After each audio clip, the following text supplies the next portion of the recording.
नमस्कार मित्रांनो, निकित मराठी कथा या चॅनलवर तुमचे स्वागत आहे. प्रेमविरह भाग 76.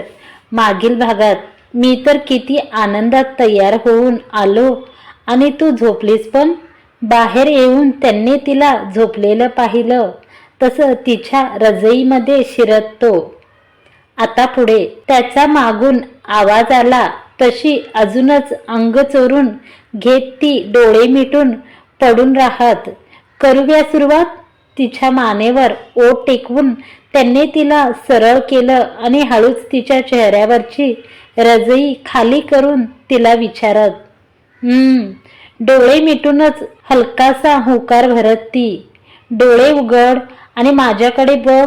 त्यांनी गालावर आलेली तिची केसांची बोट बाजूला केली आणि तिच्या गालावर बोट फिरवत तिला हळूच सांगितलं. तसा तिने कपाळावर आठ्या पाडत नाही मध्ये मान हलवली. गुलछडी काही क्षण तिला नुसतं पाहत तिच्या गालावर ओठ टेकवून त्यांनी तिला पुन्हा आवाज दिला. समर्पण ही खूप सुंदर भावना आहे, ज्यात फक्त शरीर एकत्र येऊन नाही चालत, मनाचं देखील मिलन होणं गरजेचं असतं. तरच तिचा खरा आनंद मिळतो.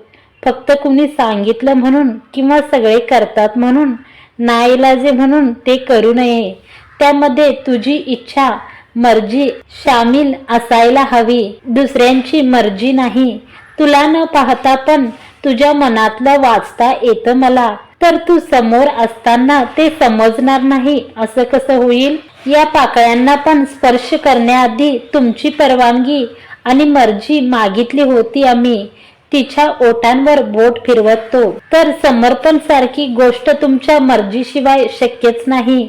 या गुलाबांचा सुगंध आहात तुम्ही, जो त्याच्यात विरघळलेलाच छान वाटतो. त्याला ओरबडून घेण्याचा पाप नका घडवू तुम्ही आमच्या हातून.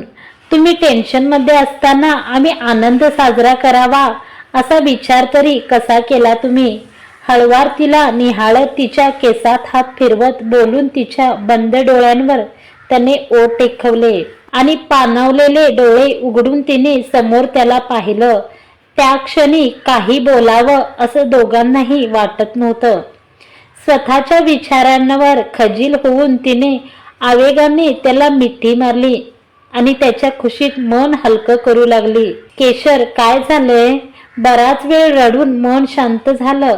तो तिचे डोळे पुसत विचारत, तुम्ही आधी प्रॉमिस करा, मी जे काही सांगेन ते ऐकल्यावर तुम्ही चिडणार नाही आणि रागात काहीही करणार नाही.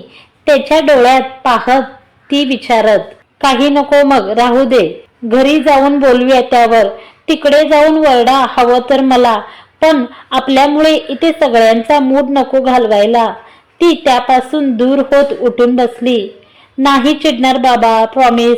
बोल. तो उठून तिच्या बाजूला बसत, ते परवा मी कारखान्यात गेले होते, तिथे केशरनी प्रधान बाबांना भेटले. तेव्हापासून ते कस्तुरींनी सांगितलेलं त्यांच्याबद्दलचं सगळे रामायण त्याला सांगितलं होतं. फक्त दागिने गहाण ठेवलं ही गोष्ट मात्र तिने जाणीवपूर्वक सांगितली नव्हती. त्या गोष्टीने तो नक्कीच चिडला असता. ते दागिने ती त्याच्या परीने कसेही सोडवून आणणार तर होतीच. What? This is too much. त्याची इतकी हिंमत? मी सोडणार नाही त्याला.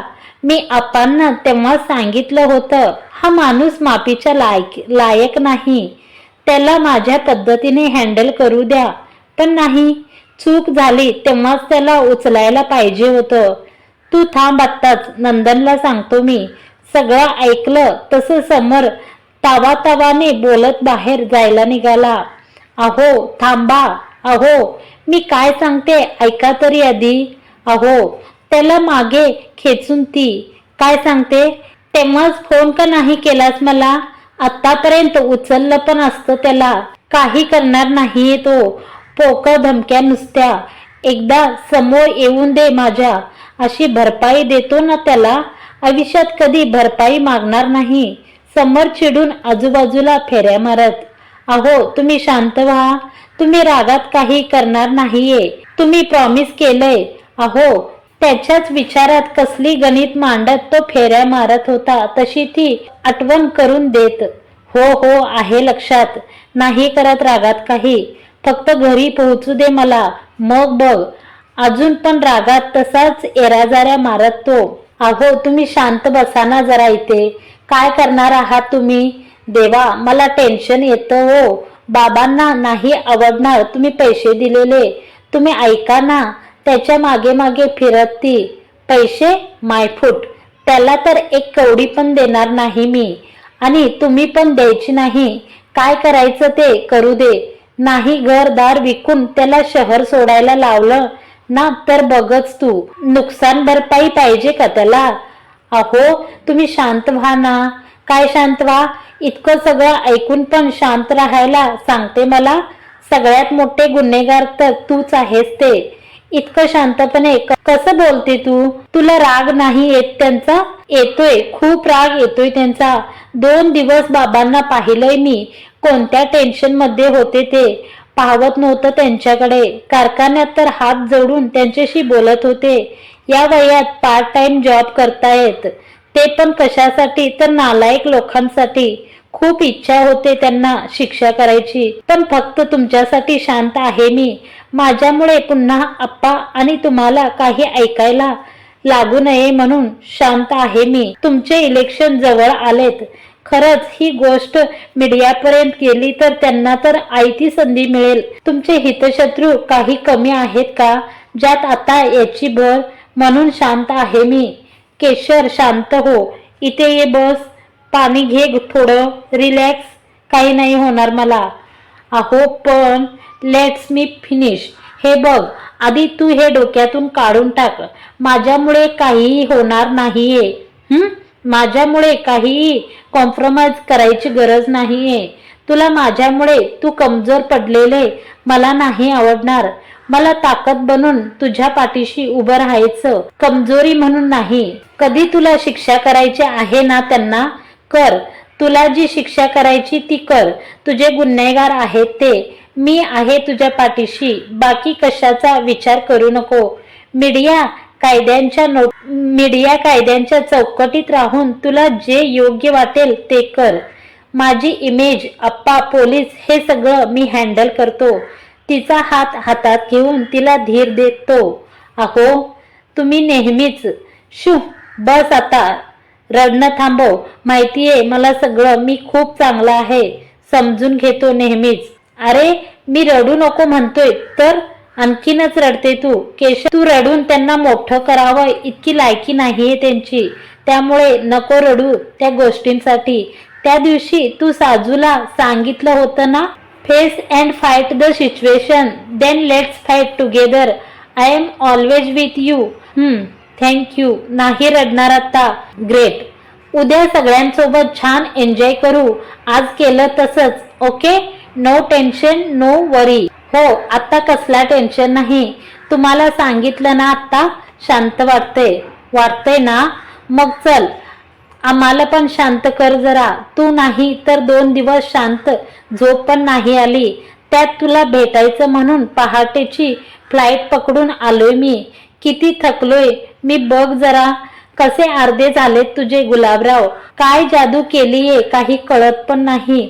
हा सुगंध आजूबाजूला दरवळत नाही तोपर्यंत निद्रादेवी पण प्रसन्न होत नाहीत आमच्यावर. हसून तिला जवळ ओढून घेत तिच्या कुशीत शिरून डोळे मिटून तिचा सुगंध अनुभवत तो. तुम्हाला लागेल 1 मिनिटात झोप. आमचं काय? त्याच्या केसात हात फिरवत ती. काय तुमचं? झोपा की डोळे मिटून. तुम्ही पण मगाशी झोपला होतात ना तसेच. माझ्याकडून काय हवंय समजून पण तो मुद्दाम तिला त्रास देत. Hot, deep and long. तिने आठवण करून दिली तसा तो गालात हसून तिला पाहत. वेळ सकाळी 8. सूर्य डोक्यावर आला तरी धुक्याची दुलई ओढून अजूनही गुलाबी थंडीतलं महाबळेश्वर सगळ्यांना आपल्या गारव्याने कुशीत घेऊन निवांत झोपलं होतं. 8च्या सुमारास पण पहाटे सारखा जाणवणारा गारवा अजूनच त्यांच्या किंवा तिच्या गोड मिठीत शिरण्यात खुणावत होता. केशर बंद कर ना. झोपू दे. इथे कशाला लावलाय? तिच्या मोबाईलचा अलार्म उशाशी वाजला तसा त्या आवाजाने आट्या पाडून तो आवाज देत. पण सकाळपासून वाजणाऱ्या त्या अलार्मचा आवाज तिच्या कानात शिरला नव्हता. तर त्याचा आवाज कुठे शिरणार? ती तर मस्त थंडीचा आस्वाद घेत अजून साखर झोपेत होती. केशर, हातात का येत नाहीये मला? कुठे गेली तू? शिट, हा अलार्म पण ना बंद हो ना बाबा. तुझी मालकीण नाही आली अजून चंद्रावरून. बंद हो. समर पण गाढ झोपेत असताना झोप मोड झाली तसा तिला पुन्हा आवाज देत. बराच वेळ वाजून पण तो बंद झाला नाही. तसा तो उठायचा प्रयत्न करत होता पण उठता काही येत नव्हतं. एकीकडे वाजणारा फोन आणि दुसरीकडे हलता न येणारा तो त्रासून शेवटी डोळ्यांवरची झोप उडवली आणि डोळे उघडून आजूबाजूला पाहिलं. उशात हात घालून पहिले तो त्रास देणारा आवाज बंद केला. तसा शांतपणे पुन्हा उशीवर डोकं ठेवून पडला. डोळे पुन्हा मिटणार तसं काही जाणवलं आणि झोपेत पण गालावर हसू उमललं. हा ससोबा इथे लपून बसलाय? तिचे गरम श्वास उबदार हात त्याच्या छातीवर जाणवले तशी त्यांनी अंगावरची रजई खाली ओढली. क्षणभर तिला समोर असं पाहून हसायलाच आलं. येणार का नाही? आज कामच तसं केलं होतं मॅडमनी. चक्क थंडी वाजते म्हणून त्यांनी घातलेल्या स्वेटरमध्ये कांगारूसारखी घुसून डोकं वर काढून त्याच्या गळ्याशी ओठ टेकून आरामात त्याला बेलगून झोपली होती. गुड मॉर्निंग गुलछडी. का सकाळ सकाळी अशी सत्वपरीक्षा घेतेस आमची? तिला कवठाळत तो. तिला असं इतक्या जवळ पाहून मनाची चलबिचल तर झाली होतीच. तशीही त्याची झोप मोडलीच होती. तिची मोडावी असं वाटत तर नव्हतं पण बिलगलेल्या ससोबाचा मऊसा स्पर्श ते फार काळ काही घडू देणार नव्हतं. त्याच्या गालाला स्पर्श करणारे तिचे गुलाबी गाल आणि गळ्याशी त्रास देणारे ते गुलाबी ओठ. बस अजून काय हवं या गुलाबी सकाळी? हळूहळू गुलाबाचे पडसाद उमटायला लागले होते त्यावर. त्याच्या मऊसर ओठांनी मोहर उमटून झाली तशी ती जराशी जागी होऊन, उठ चल. तू इथे काय करते माझ्या स्वेटरमध्ये? ही कोणती पद्धत झोपायची? तिचा आवाज आला तसा तो तिला उठवत. तुमच्यामुळे असं झोपावं लागलं. ज्याच्या गळ्यावर चेहरा घुसळत ती. माझ्यामुळे? हो मग. किती लोळता तुम्ही बेडवर. रात्री एक कोपऱ्यात ढकलून दिलं मला. रजई पण सकाळी ओढून घेतली माझी. इतक्या थंडीत मी काय करू मग? किती थंडी वाजत होती म्हणून अशी झोपले. म्हणजे तुम्ही लोळणार नाही आणि मला थंडी पण वाजणार नाही. डोळे मिटूनच ती उत्तर देत. वा होम मिनिस्टर, काय आयडिया शोधून काढलात तुम्ही. खूपच मस्त. असे झोपत जाऊ आता आपण रोज. तिचे गाल ओढत तो. आ गुलछडी, नको ना. त्याच्या वाक्यावर तिने गळ्याला जोरदार चाव घेतला तसा तो तिच्या पाठीवर हलका धपाटा घालत वरडत. सकाळी त्यावरून मस्ती चालू झाली तशी ती त्याला वरडण्यावर आणखी त्याला त्रास देत होती. तर तो तिला वरडत. गुड मॉर्निंग समू मामा. हे बघ मी इकडे आहे. दोघांची मस्ती करून झाली तसा तिला तिथेच लोळत ठेवून समर बाहेर निघून आला. तेवढ्यात किचन टॉपवर बसलेल्या रुहीने आवाज दिला. ओ माय चुटकी, स्वीट मॉर्निंग. उठली तू? इथे काय करते? समर तिच्या आवाजाने किचनमध्ये येत. मला जेली पाहिजे. स्ट्रॉबेरी ही सज्जू मामा देत नाहीये. सांग ना हिला. मला कळते ही. दूध गरम करणाऱ्या साजरीचं त्याला नाव सांगत तिची मारण्याची ऍक्टिंग करून दाखवत ती. काही मिळणार नाही. जेली कालपासून तेच खातेस. खोकला येईल. गप दूध प्यायचं आहे नाही तर फटके देईन हा मी तुला. साजरी तिला वरडत. समू मामा नको मला दूध. समरदा अजिबात लक्ष नको देऊ तिच्या रडण्याकडे. काही मिळणार नाहीये. खूप हट्टी झालीये. साजू काय झालं? का चिडचिड करते सकाळ सकाळी? झोप नाही झाली का? रात्री त्रास दिला का तिने? तू जाऊन थोडा वेळ झोप. मी बघतो तिला काय पाहिजे. चिडचिड करणाऱ्या साजरीच्या कपाळावर ओठ टेकून तिला रूममध्ये पाठवून देत समर. फिनिश केलं सगळं. गुड, नाव कम, आपण एक आयडिया करू. चल, सगळ्यांना उठवायचं ना.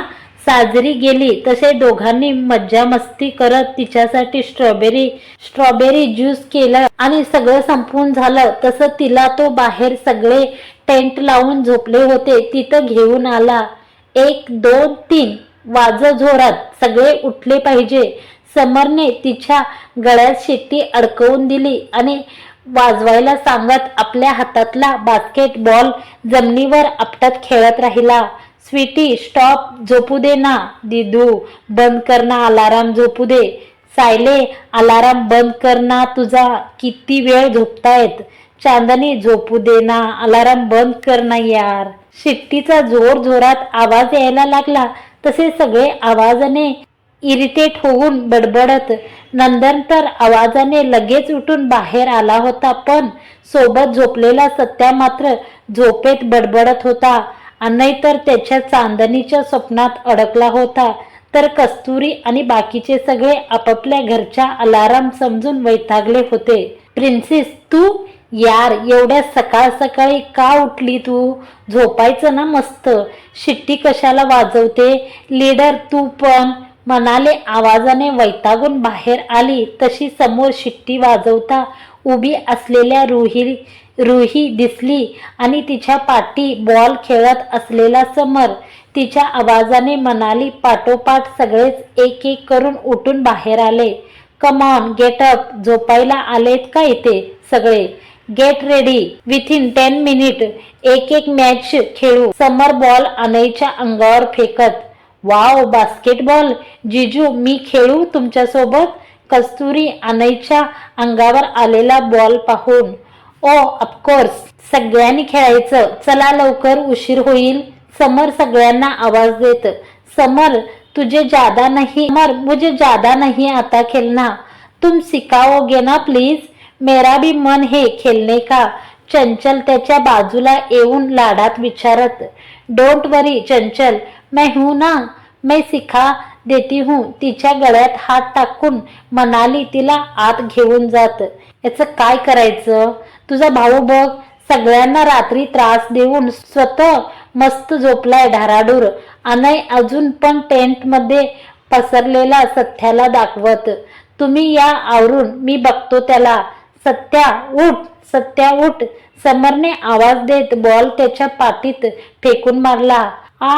कोण आहे रे हे विलन? हा माझ्या झोपेचा सकाळ सकाळी झोप मोडायला आलाय. चांगलं स्वप्न होतं. सत्याने वैतागून बडबडत डोकं वर करून पाहिलं. समरदा, तू झोपू दे ना. सत्या मामा, उठ ना, बॉल खेळायचं, उठ. स्वीटी, डोंट. रुहीने त्याच्या पाठीवर बसून कानात शिट्टी वाजवली तसा तो वैतागून उठला आणि आळसलेले डोळे चोळत उठून बाहेर आला. सत्या, आवर, चल, खूप झाली झोप. बास्केटबॉल खेळायचंय. कोर्टमध्ये ये लवकर आवरून. सगळे गेले पण तूच बाकी आहेस, उठ लवकर. समर त्याला आवाज देत. काय बास्केटबॉल मॅच तुझ्यासोबत? सकाळ सकाळी हारायचं मूड झालाय का तुला? झोपलेल्या सत्या त्याच्या पाठीवर बसत. सत्या, खाली उतर. लहान आहे आता तू पाठीवर बसायला. आणि कोण हरते बघू, ये मैदानात. उतर खाली. समर त्याला वरडत. घे ना पाठीवर, मी लहान भाऊ आहे ना तुझा. मी नाही उतरणार. मॅच तर मीच जिंकणार. 2 वर्ष झाले कॅप्टन आहे मी टीमचा. तुझीच प्रॅक्टिस बंद आहे. So be ready. सत्या तसा त्याच्या पाठीवर मस्त त्याला पकडून बडबडत. ओ कॅप्टन, जिंकण्यासाठी आधी झोपेतून जागे व्हा. Don't be over confident. तोंड धुवून ये आधी. जागा झाला ना मग कळेल कोण जिंकेल. I am not over confident. तू बघच खेळायला लागल्यावर. Good morning captain, we are ready, let's play. हा बेताळ खेळणार आहे की झोपाच काढणार आहे, म्हणाली आणि बाकी सगळे आवरून आले तसा पाठीवरच्या सत्याला पाहून. नो, खेळणार आहे ना मी. चला, मी वॉर्म अप करा, मी आलो 0 मिनिटात. सगळे आले तसा तो घाईत आत पळत ज्युनियर विरुद्ध सिनियर अशी टीम खेळणार होती. राजला पण फोन करून बाहेर बोलवून घेतलं होतं. सिनियर टीम मध्ये समर, अनय, राज, मनाली आणि चंचल, तर ज्युनियर टीम मध्ये सत्या, नंदन, मोक्षदा, सायली आणि कस्तुरी अशी टीम बनली. ज्युनियर मध्ये एक प्लेयर जास्त होता, पण तरीही सिनियरच जिंकणार अशी घोषणा मनालीने करत त्यांना लहान मुलांना सूट दिली होती. सगळ्या आवाजाने सिमरन आणि केशर पण आपापल्या पार्टनरला चीअर करायला खाली आल्या होत्या. त्यांनाही खेळायचा आग्रह झाला, पण प्रेक्षक, चीअर आणि वॉच करायला कोणी असायला हवं सांगत दोघींनी ऑडियन्स चेअर पकडली होती. सोबत रुही होतीच शिट्टी घेऊन. सगळे सेट झाले तसे प्रेक्षकांनी सगळ्यांना ऑल द बेस्टच्या शुभेच्छा देत आपापली टीम निवडली होती. सिमरन राजच्या म्हणजे सिनियरच्या बाजूने होती, तर केशर सत्याच्या वरडण्यावर त्याच्या ज्युनियर टीमला चीअर करत होती. रुहीने शिट्टी वाजवली तशी खेळायला सुरुवात झाली. सिनियरकडे बॉल देऊन सगळे ज्युनियर त्यांना क्रॉस करण्यासाठी सज्ज झाले होते. राजने बॉल ढोलत पळवायला सुरुवात केली तसा सत्या बॉल त्याच्याकडून काढून घेण्यासाठी त्याच्या मागे मागे पळत. सगळे टीम एक्स शेपमध्ये उभी राहून त्याला अडवण्याचा प्रयत्न करत होती. तसा राजने मनालीकडे बॉल पास केला. ती तो बास्केटच्या दिशेने पळवत पुढे नेत अनय कडे पास केला. अनय बॉल पळवत पुढे नेऊ लागला. तसं सायलीने तो चालाकीने काढून स्वतःकडे घेतला आणि विरुद्ध दिशेला बास्केटकडे बॉल सहित धाव घेतली. मोक्षदाने आवाज दिला तसा बॉल तिच्याकडे पास झाला.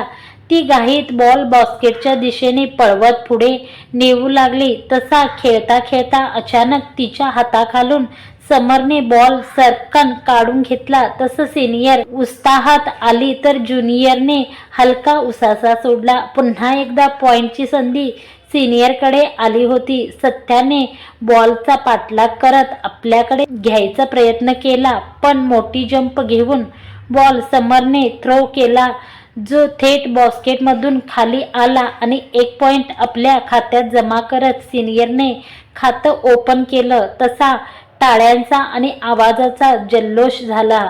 मित्रांनो, आजचा भाग तुम्हाला कसा वाटला कमेंट करून जरूर कळवा. व्हिडिओ आवडला असेल तर व्हिडिओला जरूर लाईक करायचा प्रयत्न सर्वांनी करायचा. चॅनलवर पहिली वेळ आला असाल तर चॅनलला पहिलं सबस्क्राईब करून घ्या आणि समोरचे बेल आयकॉन प्रेस करून ऑल वर सिलेक्ट करा. असेच नवनवीन व्हिडिओ तुम्ही रोज पाहू शकता. मागचे व्हिडिओ पाहायचे असेल तर तुम्ही चॅनलवर चेक करून मागचे व्हिडिओ पाहू शकता. धन्यवाद मंडळी.